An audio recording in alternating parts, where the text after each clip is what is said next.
Hello, my podcast people, and thank you for joining me for yet another episode of my favorite podcast. Today, I have with me a guest, and it only took me like 3 hours to get the tech set up. And I'm embarrassed about it because this is something I pride myself on that the tech is going to work, and then it didn't. And guess what, folks? All I had to do was restart the computer, and everything is good. I can hear her, she can hear me. I don't sound like a robot. This episode has been a long time in the making. I've been asking, and she was like, I will let you know when I'm ready. And I was like, autonomy is sexy. Okay, I won't keep asking. And then I asked one more time, and she was like, you know what? I am ready. So today I have with me someone who has been in the ecosystem for an incredibly long time. She actually is the moderator for my Mafia group. She came through the Instagram intensive, and I have just been honored and privy and privileged enough to have her in my ecosystem and be in her ecosystem for feels like 11 billion years now. If I read her official bio, it says she is a registered counselor, mindful movement coach, and self kindness advocate. She takes a mind body approach to supporting others to befriend themselves and their bodies to help combat self criticism. I guess I could say to help combat emphasis on the different syllable there to help combat self criticism, stress, overwhelm, and persistent aches and pains. I am bringing this woman on today because I want you to understand that this is what building an online business actually looks like. So often we get stories and fairy tales that it happens overnight and you niche down and you do one post and then you hire a coach for $1 billion and then suddenly you have $10,000 months. It's not how it works. That process of niching down can be incredibly difficult, somewhat painful, usually pretty long. And I've been with Erica working through this, and I want you all to hear what it actually sounds like to build an online business. So, without further ado, welcome to the show, my good friend, Erica Webb. Welcome, friend. Hello. Thank you so much for having me. This is very exciting, and I'm so pleased to be here. If you folks can tell, she's not from here. She's not from these parts. Erica's from down under, although she actually has like a little combo accent because there's like a French Canadian thing in there. There is, yeah. And also, we love it. We're here for good accent. Everyone that's listening is like, shut up, Maestro. Just let Erica talk. She has a good accent, not you. Like, all right.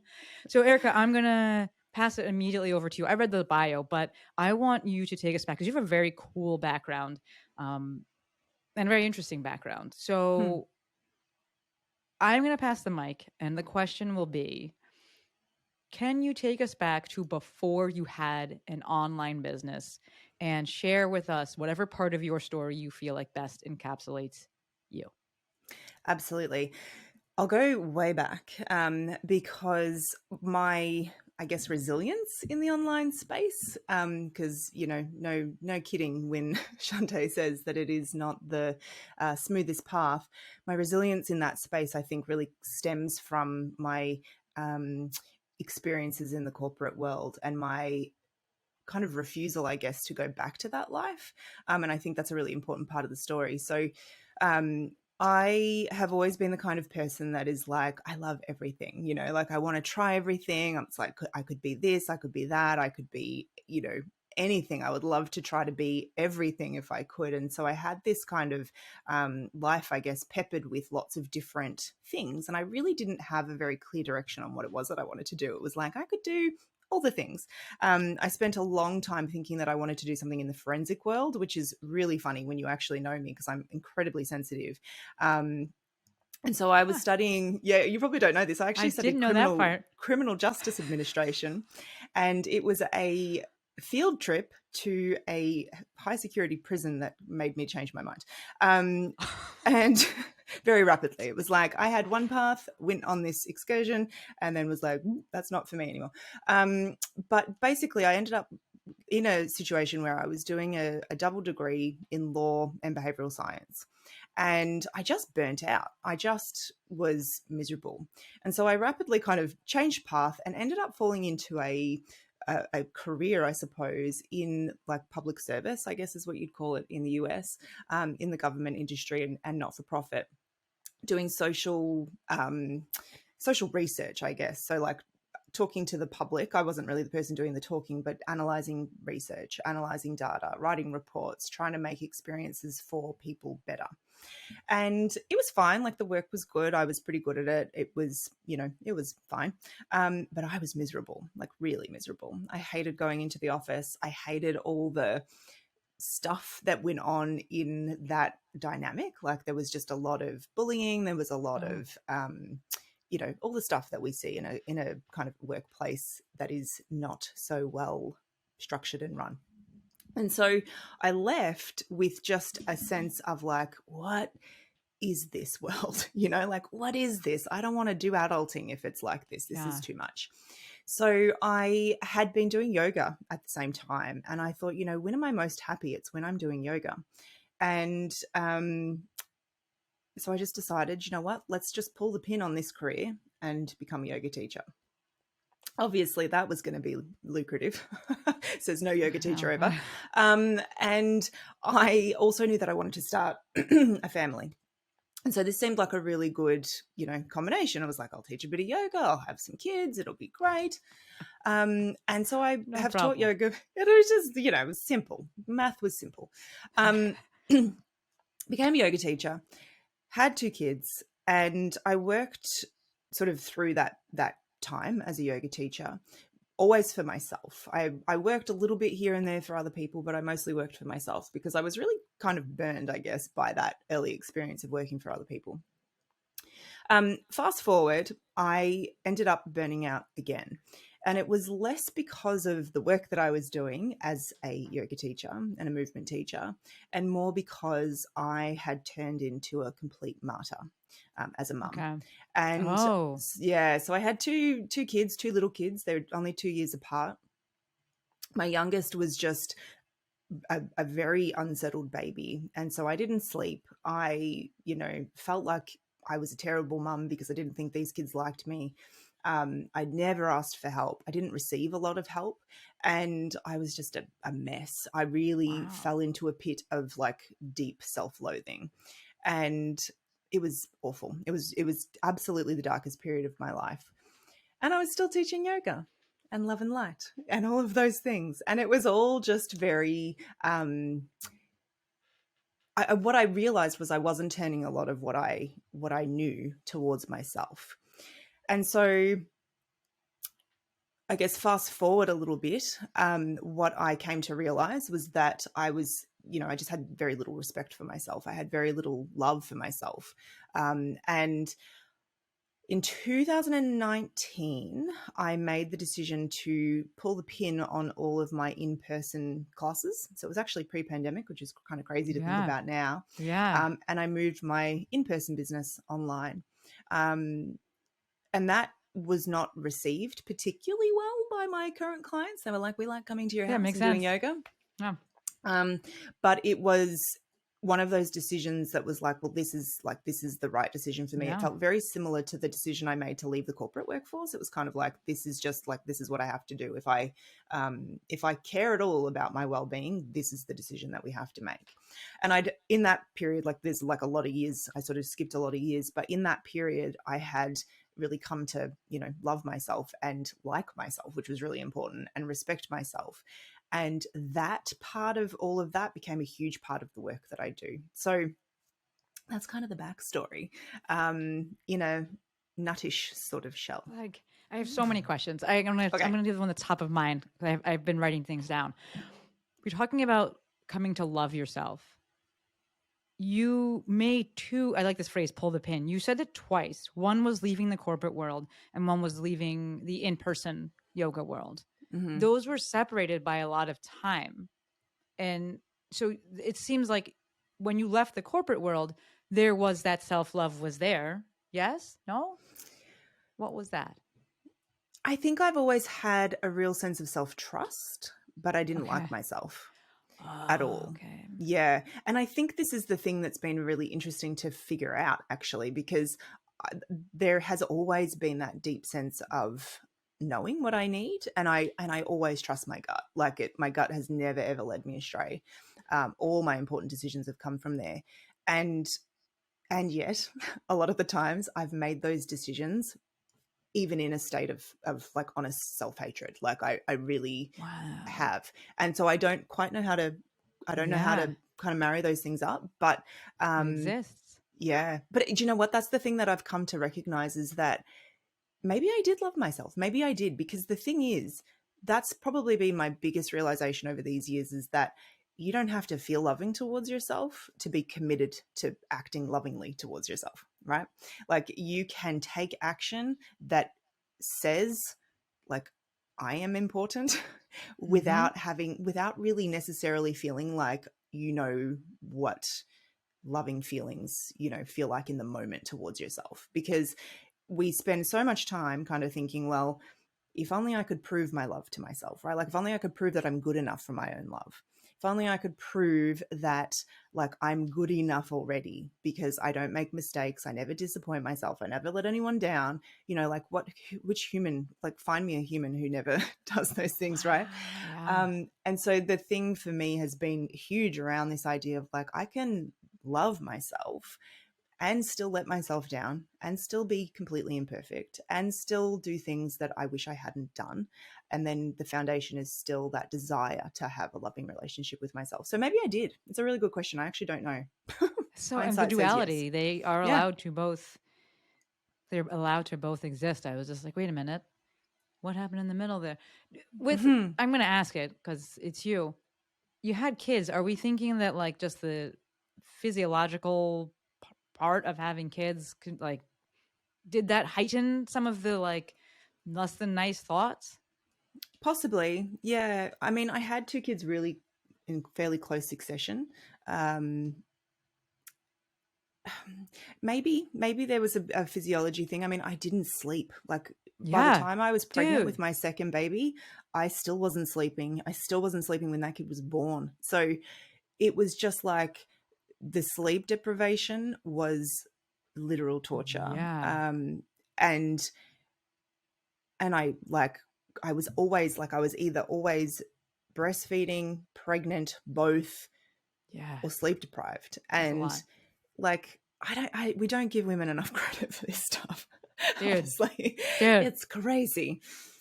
all your people that are carrying children, bless you. That's, Yeah. I know it's not for me. I'm like, that is, wow. Because it's not done when you're done. Nope. It's not done. It's just starting. Yeah. My God. Yeah. No, no. So that was the first one that I have written down. Let me keep going with that. You, I'm going to back it up for a second. Makes total sense what Erica says. So we put our business hats on for a second. It makes total sense. You make a decision to go from in person to online that people are like, but I don't want this. Like, because they came Hmm. into the store looking for in person things. So if any of you are listening to this, please be taking notes of all the things.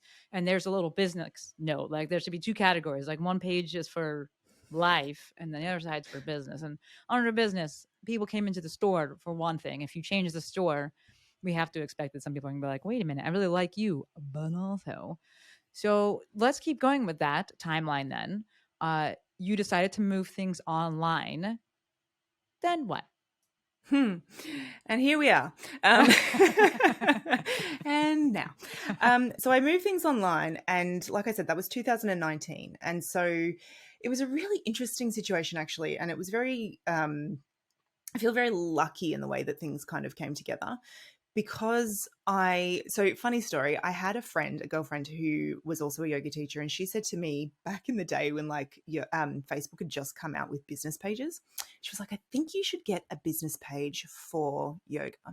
And I was like, why would I do that? I don't want to be on Facebook like that. Why would I do that? That's so silly. Like, cool idea. Yeah, you're in person.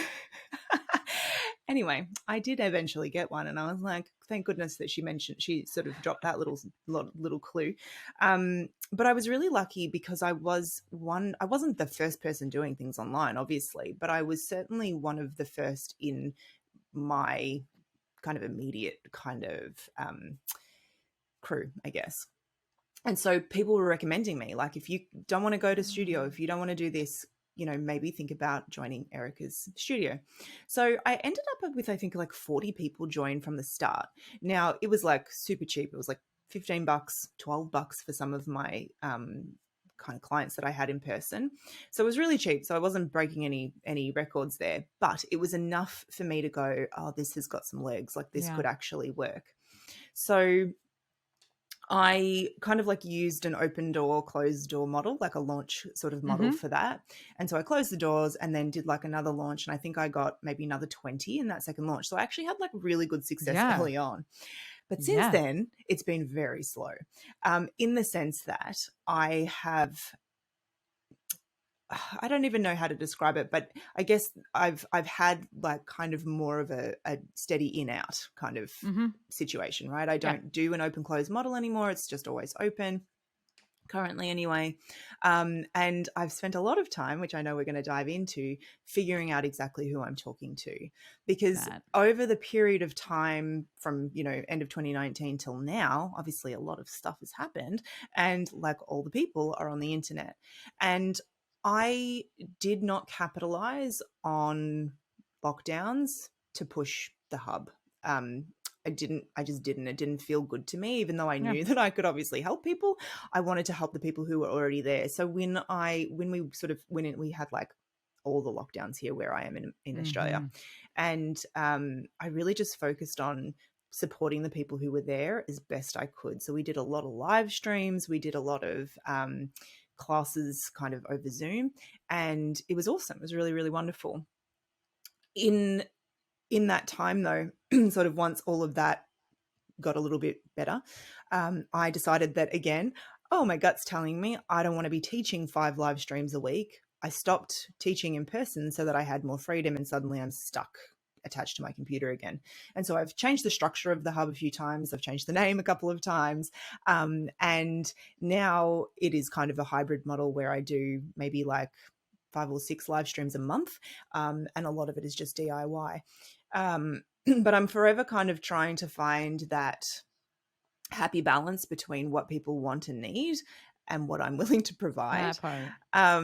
And that's been a really important part of all of this, because it's really easy in the online world, I think, when you have a lot of voices and you have clients with opinions. I still have some of my in-person clients say, when are we going back? I'm like, we're not. I might Holding do a on. workshop. I might do a workshop here and there in person, but like, you're not going to find me opening my doors, because I had a studio in the house. So you're not going to find me opening those doors again. And like, that era is over. But it can be really hard. Like, I would identify as being a people pleaser to an extent.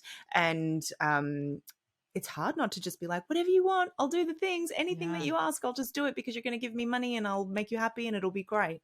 So there's been a big part of that process of kind of refining what I'm offering, because I want it to feel like it supports the life that I want, which is something that you have taught me very, very well, to like be living a life that I want, because I didn't come into the online world or the business ownership world to just like recreate that crappy experience that I had in That corporate. part. Yeah. That part. That part right there. Can we back it up? Can you talk me through this? And I think it's going to tie into the self love stuff that you were speaking about earlier. Because it's interesting, because you said you've had self trust from the beginning, which is why you're able to like take these leaps. But the self love portion of, I am not going to just teach a zillion classes and I'm not going to just do it this way because other people want it. What was that switch like in your brain? Was that difficult? Was that hard? What was the work that went into that? I'm one of those people that's always doing the work. I put that in bunny quotes for anyone who can't see us, because I'm conscious of the fact that sometimes that just sounds a little, okay, cool, good for you. But I'm always doing that kind of introspective work. Perhaps some people would say too much, because I can be very introspective, to my own fault sometimes. But I guess for me, a big part of it actually is the fact that I don't want to be a hypocrite. Honestly, Tell me it's more. it's really it's really interesting working in the wellness space, because you are spouting a particular story, right? You're sharing a particular point of view to support other people in their well-being. And my take on it is, if I'm in the background literally burning myself to the ground in order to share a message of wellness, Mm-hmm. it doesn't make It's any not the way. sense. So I am really committed to sharing what I share through like a what do we call that when we're like aligned? Like, no, I don't want to use the word aligned, but like, you know what I mean? Like can't think of the word, aligned. I want to do it in an aligned way where I am living what I'm teaching. It would be really easy not to do that because it's a lot easier to say the things than do the things.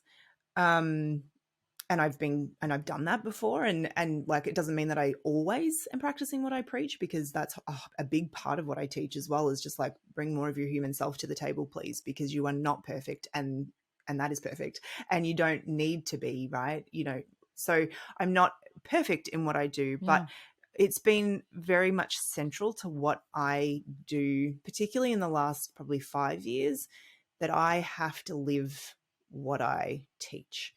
And so it would be very easy to be like, yeah, we'll teach 15 classes a week because that's what people want. It'll get more people through the door. I can charge a higher rate, whatever. But I don't want to do it. Like that. And I feel that in my body. Like, I just feel it in my body. It's just a straight up no. And I am much better at that. I don't know. Maybe there's something that comes with getting older as well, you know. I turned 40 this year, and like, you know, you hear all these stories of people like, when you turn 40, you're going to be, and I'm like, they're not even wrong. Like, they're not even wrong. It is so much easier to be, it's it like, coming. this I'm like, is I don't give a what I fuck. want. I don't care. Yeah, it's so true. And so, yeah, there's that element of wanting to be honest, I guess, and truthful in what I share, and living it. And I also just, like, I can't ignore myself. Like, I actually can't ignore those gut feels. Yeah. Erica, take me back a second, because the word you're using is easier. You're like, it would be easier to run 15 classes a week and make money, you know, charge higher, get more people through. What does that actually mean in terms of is that easier? What does easier mean? Good question. It would be easier because when I say easier in that context, I guess I mean easier from a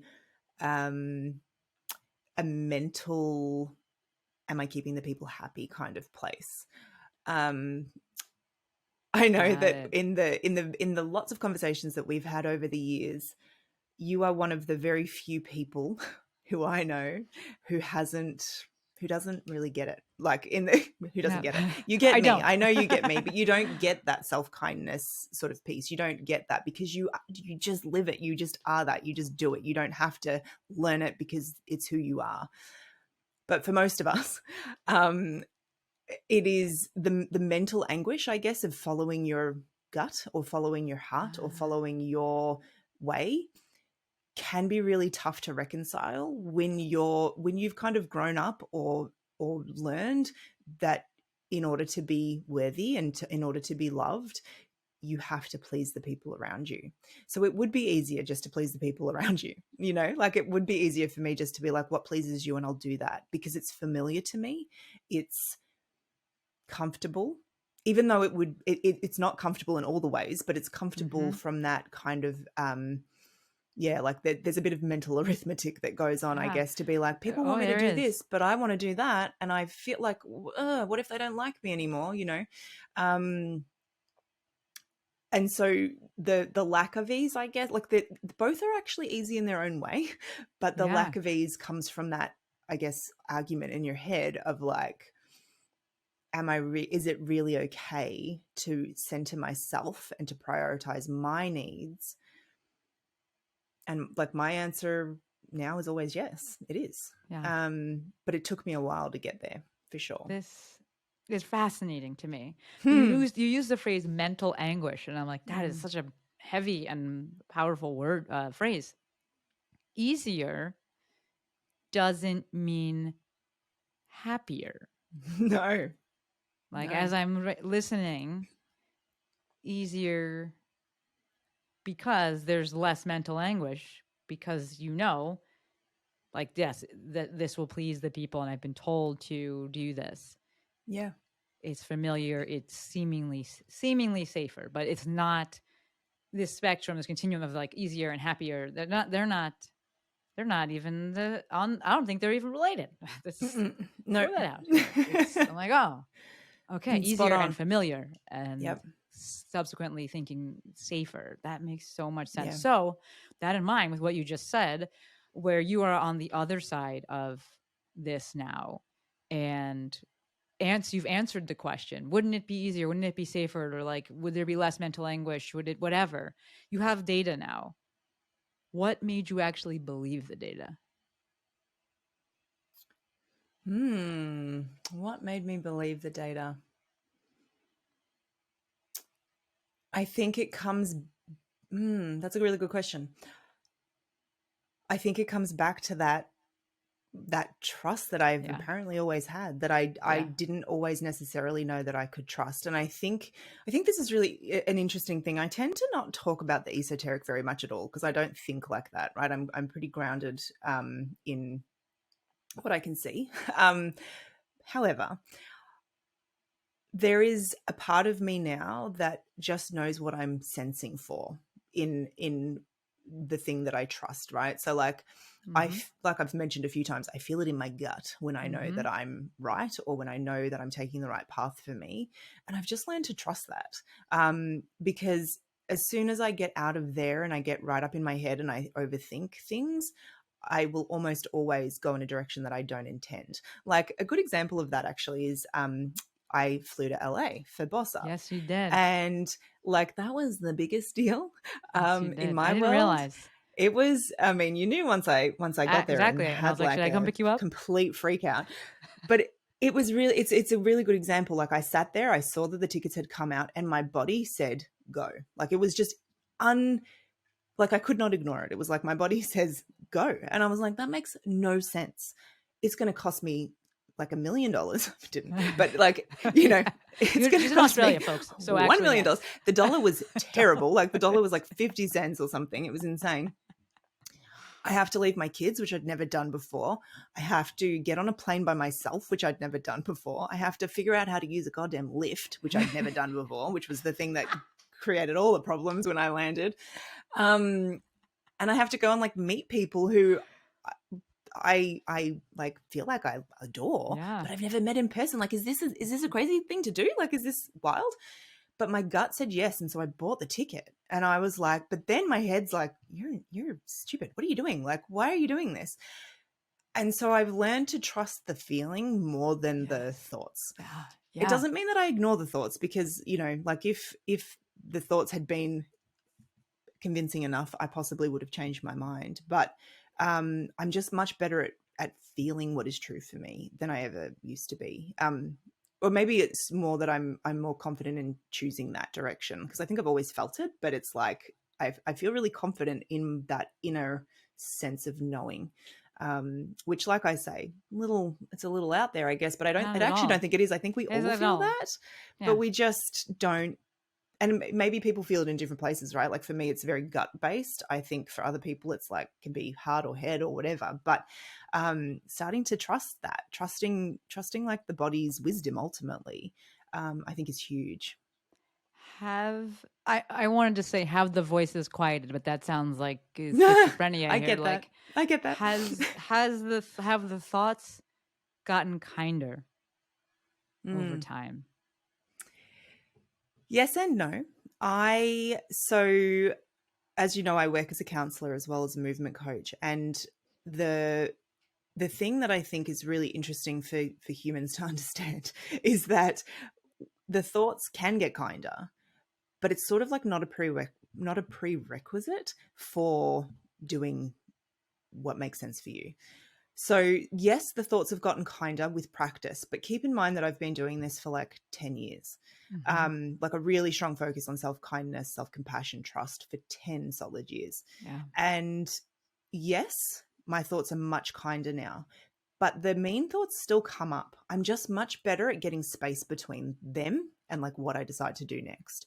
And that is the tool, as a business owner, because I know that's sort of like where we're going with this, but like as a business owner, being able to like get space between the thought of like, I'm terrible at this, I'm never going to be successful, this is terrible, I should just burn the whole thing to the ground, and like what I decide to do next is the key. Because like, our brain just thinks. It just thinks. It doesn't, we say, hey, I'd love to have a thought about how awesome I am. I mean, we can do that, but also our brain's just going to like fire some things off and give us like a picture of doom and gloom or a worry or a anxiety.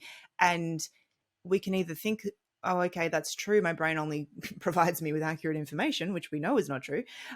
Or we can get some space and be like, huh, that's so interesting. I'm having the thought that I'm terrible at this. I want to burn it all down. I'm useless. I'm hopeless. Nobody loves me. Huh, interesting. You know? This And is it's, fascinating. yeah. It's fascinating because we had a mafia dinner last night. I brought in Rachel Strickland. We've had that. We've had her on the podcast before. If you could link that, thank you, Courtney. And actually, a different Erica in the mafia. You have not met Erica, this Erica, but a different Erica. So there's 4 in there now. So many. Erica Marcano. She asked about.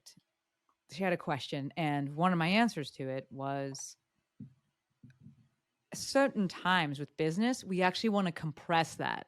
For people that are ideators, we actually need to compress the time between idea and action because they'll just like come up with a million fucking ideas and it's like, we got to pick one and take action.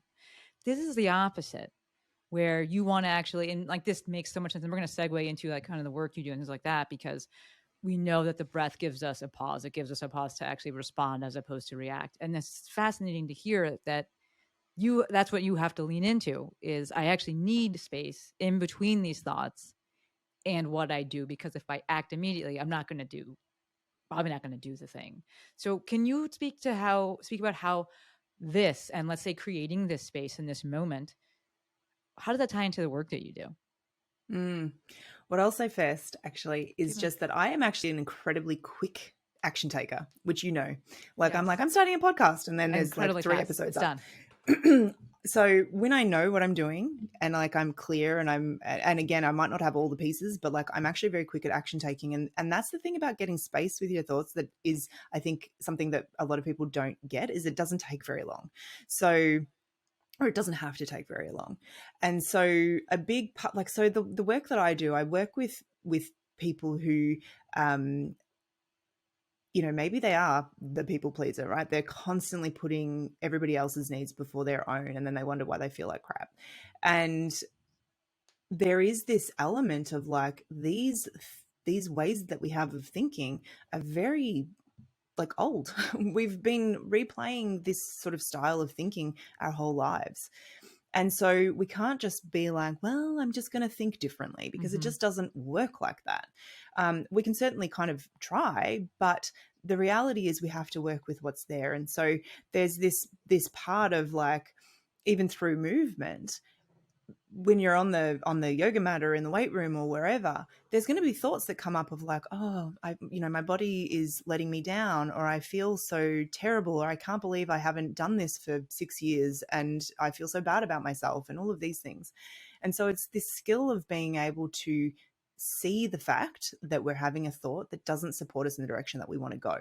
And that's kind of the thing that I think is really fascinating, is it's like we don't even have to question whether these thoughts are true or not, right? Because from a business point of view, I have objective evidence that I would make more money currently today working for someone else than I do at this very moment in time working for myself. Yes. So if that was my measure of success, then yeah, I'd probably be right in burning it all down and going and doing something else. But if my commitment is to my business, which it is, and to my well-being, which it is, then having that thought is not helpful in taking me where I want to go. And so there's this piece of like enough space to see that you're having a thought, right? So I like the strategy of just being like, that's interesting. I'm having the thought that I'm terrible at business. And just kind of labeling it, right? Like naming it, so that there's that thought that I'm terrible at this.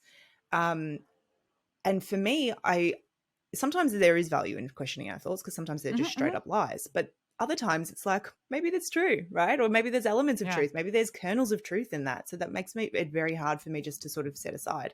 And so it's like, well, if I know what my values are, right, which we know Laura Jean talks about all the time. We love her.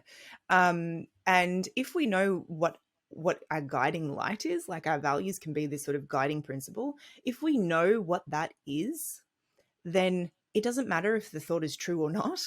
We can decide if it's useful or not? Yes. Like, does it have utility in moving me in the direction that I want to go? So if I want to create a movement habit and my thoughts keep telling me that I'm lazy and too much in pain and whatever, I'm not, there might be some elements of truth to me in that statement, but it might not lead me towards the thing that I want, which is to create a movement habit. And so then I can go, okay, this doesn't support me in what it is that I want. There's a good chance my brain's going to keep telling me it though.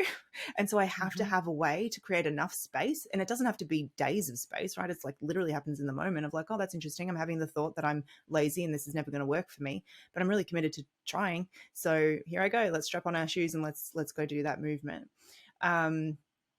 And it's the same with business, right? Like, honestly, over the years, like I've worked for myself now for 13 years.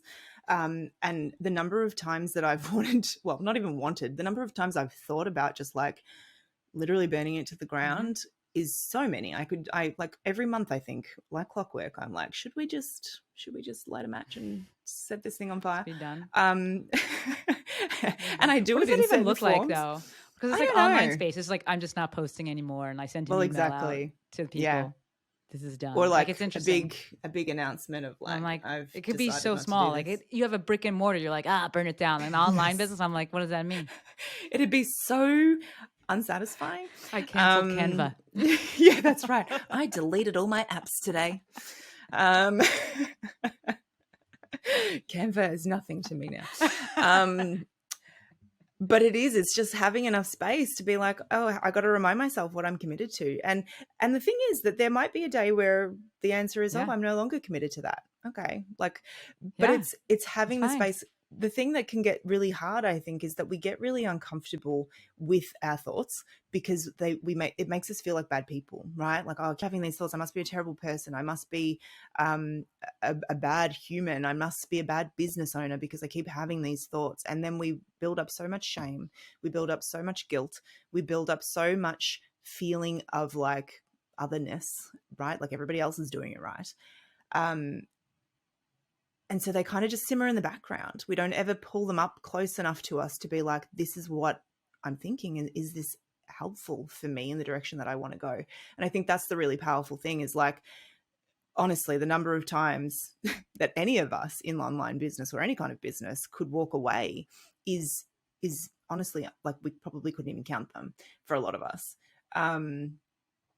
But we got to bring those thoughts like out of the recesses of our brain to be able to like do something with them, right? So yeah, I think you have something so big there of the shame of having the thoughts.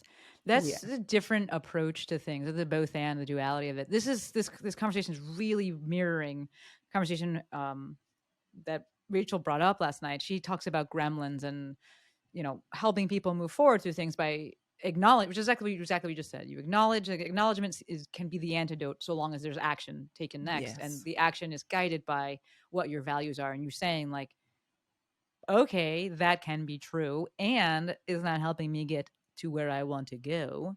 Mm-hmm. The cool part here that you just said that I would love to have you tap into more is the reality that they can both exist. Like you said, the shame that people have because they have these thoughts. Like, to me, it's a really powerful statement right here of just like, if you're going to have them, you're going to have them. Some people have them, some people don't. Like, it's okay. Like that permission that you're giving people of that. And maybe you don't have an answer for this because of kind of the direction the work that you've done has taken, but do people come in wanting to get rid of the thoughts? The thing that I hear most that would sort of speak to that, I guess, is people often will talk about wanting to find peace. That's probably, and I've thought about this a lot lately because we've had a lot of conversations around like, what do people come for? And I'm like, I don't know. But we should talk about that actually. How much running a business? The questions. Oh, the questions. But I think that that's probably what people say more often than not. Is it's like, I just can't find peace. I can't find peace within myself because it's like it's a big secret. that humans have very similar experiences. Mm-hmm. And I find that fascinating, like the number of times, and not just in my work, but like in my life, I've always been the kind of person who's very honest about how I'm experiencing life. And I'm an open book. I will talk about my mental health struggles. I will talk about the things that go on in my mind, because I know that I've always kind of just like snuggled up with anxiety and depression. I've always erred more in that direction than like, glass half full. And I know that about myself, and I'm very honest about that. And I can't even count the number of times people will be like, I had no idea other people felt like that. Mm-hmm. And to me, the closer that we can get to our humanity together, right? Like, the better. Because we spend so much time, and I use the royal we here because I know that there are exceptions to this rule, but we spend so much time trying to tidy up our human parts, right? And to make ourselves somehow more perfect. And in the process of doing that, we are denying our experience. We're denying our reality. We're denying the things that are actually happening for us. And so, of course, we feel shame, because anything that we deny, we're kind of saying, well, it's wrong. This is bad. This is not right. This shouldn't be happening. And the approach that I take is like, well, this is happening. This is how you feel. This is what you think. And it's not bad. It doesn't make you a bad person. And so for me, there's a huge piece of just like education around like what it is to be a human. And that means that you have this safety scanning machine in your head that's going to make you do some pretty kind of strange things sometimes and think some kind of strange thoughts. And, some of them are going to be really uncomfortable. And it's like we think that having thoughts that are like maybe not nice, or maybe even mean sometimes, right, makes us a bad person, makes us a cruel person, makes us a mean person. And that is just not true. It just means we have a human brain. And so I want people to move in closer to their humanity in order to develop that self-love, because we can't love ourselves only when it's all okay, because I don't know when that happens. Especially if you are like me, the kind of person who can be hard on yourself, who does kind of align with that idea of being a bit of a people pleaser, perhaps, a bit of a perfectionist, or kind of feeling anxious a lot of the time, or sad, or whatever it might be. Yeah, we don't want to just keep denying parts of ourselves. It's a messy way to live. I have multiple hats on right now. Part of me is like, I want to thinking about business coaching, but then part of me is like, wait a minute, what's Erica saying? Let me wait a minute. And then part of me is like, the one statement that stood out is that people, and I know people say this, they say to me, like, I didn't know other, if you come and you're saying something, and I didn't know other people felt like this or experienced that. That has been an interesting thing to hear, because I have gone into everything thinking everybody thought this. Like, I'm like, oh, you don't think that? Oh, okay. This is Well, because you're a unicorn. I'm like, wait a minute. Yeah. I gotta Yeah. flip that. That's not what you're thinking? Okay. Now I know. And we're gonna talk now, because I thought that's what. Okay. So it's so interesting, and I totally agree with you that like people, trying to hide parts. And I want to circle back to this, because Erica and I have spent 15 years working on niching down, and we do it from this is more of that duality. We do it from the business side. I just put an episode, or no, I just recorded an episode. It'll come out next. Well, this is the fun of podcast land. When this episode comes out, that episode would already have come out. But I recorded an episode about, do you need to niche down? Because I'm sick of this discussion online. Because the answer is yes, you do. Like, if you go to a grocery store, you go into a grocery store, it's niche down. Like, you're not like, oh, it has everything in here. And like, I don't know what this is. I'm just going to walk into this store. It has to have a purpose, the problem it's solving, especially in the online space. Like, the more specific you can be about the problem that you solve, the easier it is for people to say, yes, I have that problem and I would love for you to help me with it. Yes, they can just fall in love with you and be like, you're awesome, I want you to help me with anything. But as a start and getting traction, being more specific with the problem you solve can be helpful. So Erica and I have spent years now just navigating this, and it makes sense too. It makes so much sense now hearing Erica's story. It should make sense to you why it's been years, because Erica is the type that is not afraid to try something on and wear it and then is like, I don't want this anymore. Cool. All right. Like that is actually the process, folks. For many of you, that's going to be the process of niching down. And I have seen a market arise with business coaches saying, oh, you don't have to niche down. Just come work with me. And then I'm going to charge you $1 million. And I'm like, also, no. They do have to niche down, but they have to go through the process of learning their no and being like, that's not it. That's not it. That doesn't really fit. Oh, that's more closely to it, especially, someone like Erica, someone that is multi-passionate, multi-skilled, multi-talented. You have a leg up if you're like, I just like feet. Like I'm thinking about Courtney Conley, like she likes feet. And I'm like, well, bless. It's great for you. But for most people, you do have to go through these different things. What I keep getting stuck on and hearing what you're saying, and I had a conversation with a client the other day, is there is a fine line between identifying the problem that you solve and trying to take away the things that people need, right? So she was kind of like, I work with, what is they call high achievers, and like these words came out, and I'm like, but you're not trying to make them not be a high achiever because they need that. There's a safety in it. Probably is what got them this far. You're a high achiever yourself, which is why you've been able to do all the things you have. So like the way that it's phrased, like I'm not trying to take that away from them. So tying into what we've been talking about and you've been talking about being a people pleaser and perfectionism, and how does that tie into your work? How does that tie into the niche?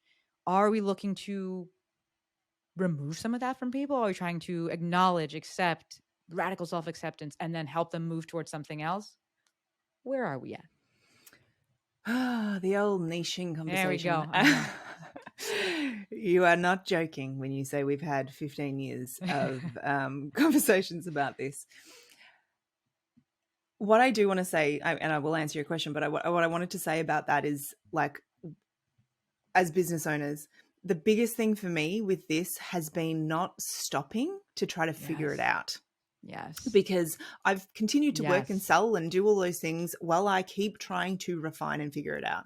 And I think that sometimes the reason that we want to not niche is because we're like, but I've got, like, I don't want to slow down, right? Like I don't want to stop what I'm doing. So you don't have to do that. Like I have perhaps not pushed things as hard as I could because I'm like, I'm not entirely sure how to use the language to reach the people that I want to talk to. But I've never like just disappeared from the world of the internet, right? Never. Yeah. So, the niching thing's been really hard for the longest time. And you know this, I've been very much focused on the vehicle of change, which for me is self-kindness, self-compassion, self-acceptance. And I couldn't get any language around who needed that vehicle and like what the outcome was. I was like, I just want to sell the vehicle. Please let me just sell self-kindness. Yeah. And the number of times I'd get off a call with you, and I love you so much, but I would get off and I'd be like, why does she keep asking me the same question? I don't know the answer. And it has taken like literally years.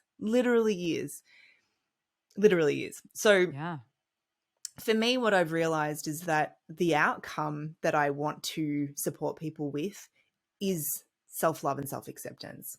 It's that ability to be like, here is my whole human self. And I like the term, like, I will be my own soft place to land, because it kind of speaks to that desire that people have for peace, right? Because sometimes when you don't like yourself very much, or when you're very focused on other people's stuff, being with yourself is really uncomfortable because you're mean. It's like sitting with somebody who's taunting you. It's awful. Yeah. And so I want for people, if they want it for themselves, that sense of peace, being with themselves. Keeps coming up. Yeah. And so it's taken me a long time. I think I went vehicle first. Then I realized the outcome was sort of self-love. And I resisted that for a really long time because I don't like the connotations that exist around that word. And so I was like, I don't want to talk about self-love. Exactly. I don't want to talk about that. That's not what I want to talk about. So it was only in like very recent days actually that I was like, oh, the people that I'm speaking to are your people pleasers, because people know that they can, like people can self-identify as that, Yes. right? Whereas when I'm using Yes. language around like you don't like yourself very much, people don't necessarily equate that. That. And That. I couldn't get that, because for me, it was like my That. language towards myself was, I hate myself. That was what I used to tell myself all the time. And it makes me sad to think about it actually, but that was the language I used. I hate myself. You're awful. You're useless. You're hopeless. And that is, it was like a little too heavy maybe for what I want to do. So I was like, Mm-hmm. Yeah. what is the thing Yeah. that people would self-identify as, right? It's not just anxiety, because yes, it gives you anxiety to feel this way, but it's not just that. It's not like you're walking around just being like, I wish I could get rid of my anxiety. It's like, I wish I could prioritize myself, but I can't, because I'm so deeply entrenched in this kind of like people pleasing behavior. I've lost myself. So Yeah. I'm still working on this. I think I I'll be love working this. on, I honestly think I'm going to be working on this forever. Forever. Absolutely. And I'm fine Yes. with that. Yes. But I feel like and sometimes when I stumble upon like a new like moment of insight, I'm like, how did I not see that? Yes. What was I doing? Yes. Who have I I been love talking? it. So if anybody listening is like, I tuned out because niching is painful. I think that allowing yourself those iterations is so important, and knowing that you don't have to stop in order to like That. figure those iterations out. Like you talk all the That. time about posting every day That. for that reason, and I've been posting not every day because I haven't recently, but I've been posting very regularly for years. Years. It's been Years. years. It's I been have not gone years. viral. I have not grown my Me following neither. to very big. I still sit on Years. just over 2,000 followers, so it's not like it's blown up. But my ability to speak to the person who needs my message or wants to receive that message has gotten just a little bit clearer every month, or Yes. every few months. This is Um, so real, Erica. I need everyone listening to this episode to rewind it and go listen to this. Like this is this is it. This is the standard, this is the norm. This is what, if you're going to have expectations, this is it. The other stuff you see, it's clever marketing where people highlight the outliers, where people highlight the folks who have done the best. And yes, is it ethical in some ways because it's just showing what's possible?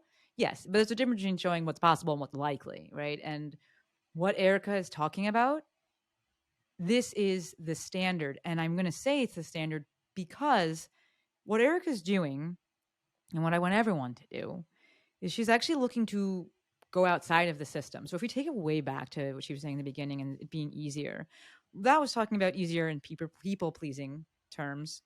But that's also going to talk about it in terms of business, traditional business, staying within a very broken model. It would be easier to win the broken game by playing with the broken rules and doing the broken process, as you folks say. Erica has said, wait, I want to figure out what do I actually want to do while still going. She never stopped. Who do I actually want to be serving? In what way?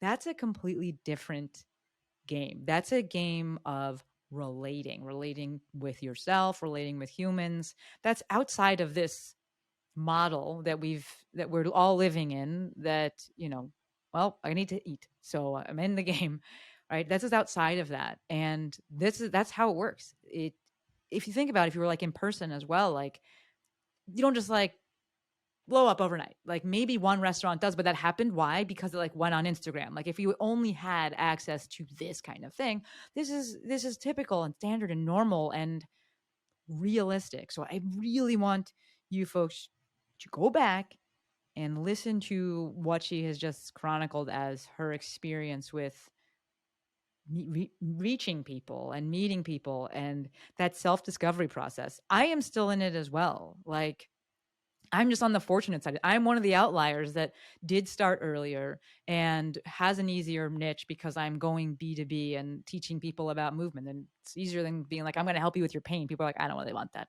I'm good. I don't want to hear about that today. Right. So I don't like to use my own personal story and be like, if I did it, you could do it. I'm like, that's not actually science. The majority of folks are going to go along the same trajectory that Erica has said. And the reason that I still teach and preach and promote it is because of all the other stuff she's saying and how she's like, I can't do anything else. I wouldn't want to do any other way. I don't want to go back to that other thing. I want to actually live my fucking life. I want to enjoy my life. I can't go back to that. And then if you do decide, like, actually, I'm going to Costco, I'm going to work there, fine. It's also totally fine. But just encouraging people to actually live and experience life. This is how online business works. Erica has just, he's just said it. Like, it's just, that's it. What keeps you going? Well, interestingly, talking about the standard and the outliers, I think the stories of the outliers sometimes are so helpful too, because you go, oh, I see what is possible. I know that it is possible to make a living doing what I'm doing. And what keeps me going is, I mean, I don't have any grand plans to like create like a massive empire. I'm too tired for that. But yes. Also, yes. All the things like Also, you said, I want to live my life. I've got hobbies that I love, and I've got family, and I've got 2 kids, and I want to live my life. But the thing that keeps me going is a real sense that this is right. Like there's just, it's that gut feeling again of like, this is what I'm supposed to be doing. And I always have to balance it out with like, what do we need as a family in terms of like making sure that we're still okay. But the reality is my well-being, my joy, and that of my family is more important to me than $1 squillion. Like that's what it comes down to for me. I often, my husband David is he works from home as well. And sometimes I just look at him and I'm like, I love this life we've made. Like I love us. I love our family. I love the things we do. We don't have the newest cars. We don't have like all this flashy stuff, but we love our lives. We do stuff that brings us so much joy. Yes. We enjoy our time. And to me, I'm not willing to give that up. Right. And I work hard. I work really hard. Yes. And I work very intentionally. But there is no martyrdom in what I do anymore. There is no sort of suffering in that. I recognize every day that I'm making the choice to do this, and that I can just as easily make the choice to go and work at Costco or anywhere else. And so I take responsibility for that, I guess. There's that sense of just like, I have chosen this. I keep choosing it every day. If I change my mind, that is also fine. But like, I'm so committed to it. I feel like, and kind of if we blow out bigger why, I think we change the world when we share what is ours to share. And I feel like from the message that I share, that when one more person is kind to themselves and loving and aligned, that changes things, that changes communities, that changes the world. It does. So that keeps me going too, because when people do find me and they're the right, we're the right fit for each other, they get it. It's like, not everybody has to get my work, but the people that do, and the people that need it, and the people that want it, there is that deep sense of like, thank you for seeing me. Thank you for thank you for seeing me in what I consider to be a messy human state, and showing me that it's okay. And that to me is everything. So good. If you're listening to the podcast, you don't see what I was doing, but I was giving it a moment so it could sit, marinate. Be okay with the silence, folks. People be like in their car, what's happening? What happened to the connection? We're still here. It's giving it a moment. It's giving it a moment. Erica, I'm not going to add anything. I'm not going to summarize. Rewind it, folks, and go listen to all of that again. I'm going to lead us out. But before I do that, Erica, if people want to find more, if they want to work with you, anything like that, give us your info. All right. Well, Instagram, obviously. So I am at Erica Webb _self-kind. Erica is with a C. And my website is just ericawebb.com.au. And I do have a podcast, which Shantae has been on, and one of the most downloaded episodes ever on my podcast. And that is called Self-Kind with Erica Webb. So pretty consistent. Erica Webb or Self-Kind, you'll find That, me in all the places. all the things we will link that. That was actually, and I was actually just talking to Erica about this last week. That was one of the best episodes that I've ever done. People like to give me a mic. I am very fortunate and very grateful for that.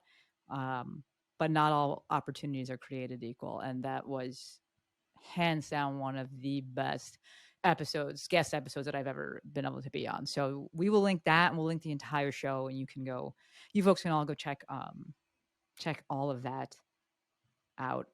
I'm going to brag on Erica for a second here, because this episode is about understanding what it's really like to have an online business. And Erica said it, but she said it quickly that, she works very hard. Erica works incredibly hard and is the epitome of what I think an online business owner should do. I don't love that word, but I'm going to use it because I just did. It's my podcast. I do what I want.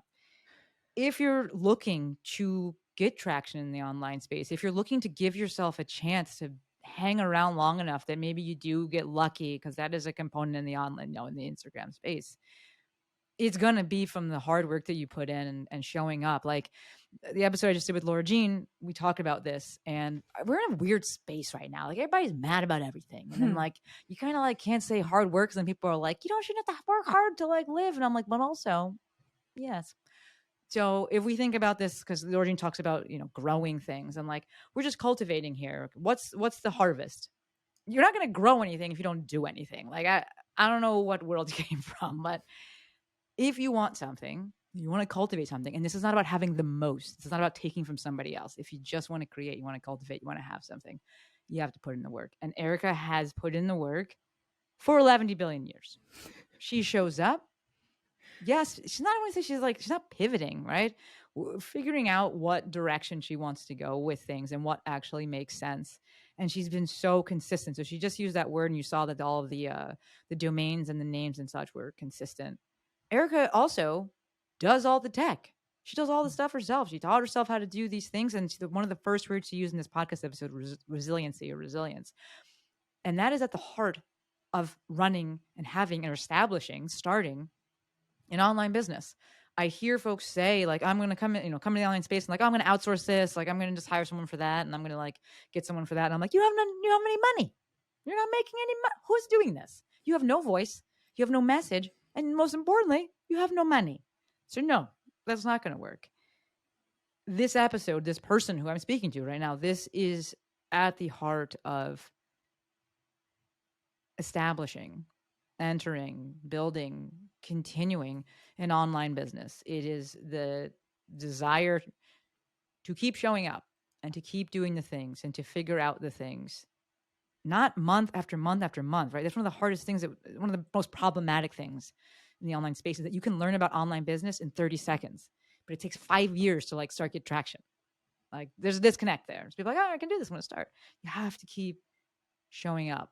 All right. So go check out all of Erica's things. Take note of how many podcast episodes she has. Take note of how many Instagram posts that she has. She has an email list as well.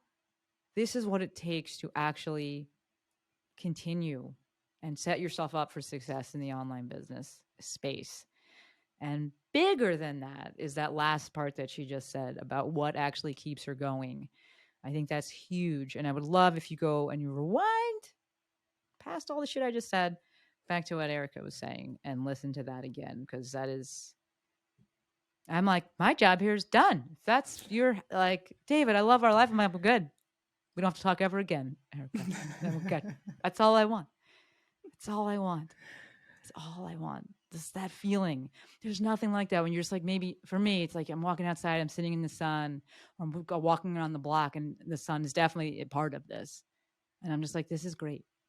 And I'm thoroughly enjoying my time here on this within this existence and this experience that I'm having. Like, yes. All right, we got all your contact stuff. I'm gonna do the usual question and then I'll wrap us up. You've given us rather so much. Is there anything that you would like to leave the people with? I think I might just say something about what you just said, in terms of like that hard work and commitment and stuff. And I think that a lot of the time I have spent time thinking that hard work and commitment is akin to martyrdom and suffering. And then there's the other way, right? And what I hope people have heard in some of what I've said today is that you can still kind of like protect your peace, for want of a better term. Yeah. You can still follow your joy. You can still live your life in a way that feels really good to you and work hard. Like they don't have to be separate things. Like after this, I'm going roller skating. Yes. I don't work on That Fridays. didn't come up. I can't believe it didn't come up. So, yeah. yes, I don't work on Fridays sort of front facing. And it's Friday when we're recording this, even though I know it's not for you. And like that to me is a non-negotiable. So I don't cancel roller skating even when I'm busy, because to me that is like so important. So I guess like my final message would be like, it is that self-kindness, right? It is that self-respect of like, yes, build a business. Yes, work hard. Yes, put in the time, because it does take the time, but you don't have to like kind of like martyr yourself or crap all over yourself in the process of doing that. You can still be your own best ally, look after yourself, and build this thing sustainably. This it's so good. There are so many ties. I'm going to bring Erica on for a second episode. We'll do that when we do that. But I have all these things written down, and I'm like, there's so many ties. And I'm interested to see where she's at with the words she's using the next time we bring her on. So we'll see what's going on with that. You have all of the information, folks. Please do me a solid. Go check her out. That is my only ask for today, my call to action. If you liked it, if you loved it, if you are picking up what we are putting down, go check out Erica and connect with Erica. That's it. Okay? Erica, Webb, that's what we call her in the mafia. Webb, or maybe it's just me, but I call her. No, it's everyone. Okay. Might just be me. Thank you for everything. This has been a phenomenal episode. It's been a phenomenal however many years just being in your ecosystem and having you in the mafia, running the mafia, doing all the things and asking the best questions. Just thank you. Thank you. I appreciate you so much. I think you know that. So good. And you folks listening to this, thank you. We know you could have been doing anything and you chose to listen to us. And for that, we are both endlessly appreciative. I don't have any specific asks except for what I said before. If you liked it, if you loved it, if you're picking up what we're putting down, do me a solid. Tap those links that are in the show notes, or they're down below if you're listening, if you're watching on the YouTubes, and go connect with Erica. All right. That's it. Until next time, friends, Webb and Maestro